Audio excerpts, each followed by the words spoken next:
Second application பாருங்களா, இது புரிஞ்சிச்சுன்னா ஒட்டுமொத்த எலிமெண்ட் டயக்ராம் முடிஞ்சிருச்சு, அவ்வளவுதான்.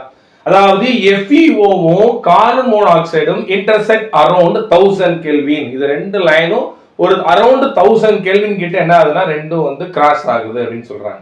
அதுல டயக்ராம் தான் சார் இங்க கொடுத்துருக்கேன், நல்லா கவனிங்க. இந்த ரெட் லைன் வந்து ஃபார்மேஷன் ஆஃப் அயன் ஆக்சைடு, இந்த பிளாக் லைன் வந்து பாத்தீங்க அப்படின்னா ஃபார்மேஷன் ஆஃப் கார்பன் மோனாக்சைடு. சரி, ரைட், நல்லா தெரிஞ்சுக்கங்க. இப்பதான் முன்னாடி சார் சொன்னேன், எந்த லைன் கீழே இருக்கோ அவரு மேல இருக்க ரெடியூஸ் பண்ணுவாரு, மேல இருக்கிறவர் கீழே இருக்கிறவரை ரெடியூஸ் பண்ணவே முடியாது.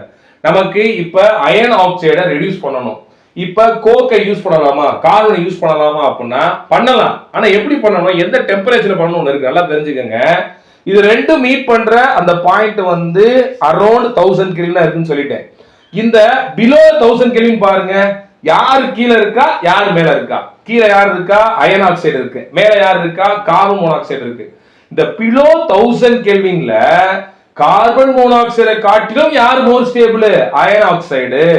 நீங்க பிலோ 1000 கெல்வின்ல தலைகீழா நின்னாலும் அயன் ஆக்சைடை கார்பனை வச்சு என்ன பண்ண முடியாது, நீங்க ரெடியூஸ் பண்ண முடியாது. ஏன்னா ரெண்டையும் கம்பேர் பண்ணும்போது iron oxide formation is more negative than carbon monoxide formation.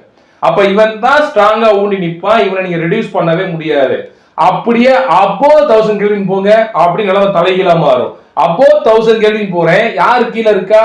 Carbon monoxide formation கீழே இருக்கு, அயன் ஆக்சைடு ஃபார்மேஷன் மேல இருக்கு.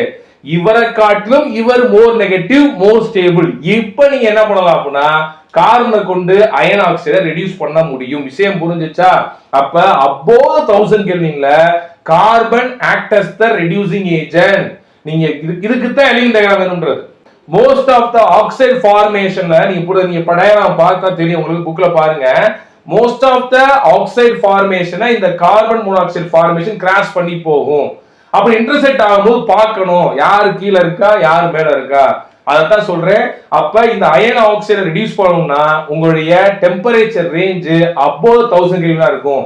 நமக்கு ஒன்வனையும் கேட்க வாய்ப்பு இருக்கு. அப்ப எந்த டெம்பரேச்சர் அப்படின்னா புக்ல கொடுத்திருக்காங்க, at 1500 கெல்வின்ல அயன் ஆக்சைடை கார்பன் வந்து என்ன பண்ணுதா ரெடியூஸ் பண்ணுதா. அதோட ஈக்குவேஷன் தான் சார் இங்க கொடுத்திருக்கேன்.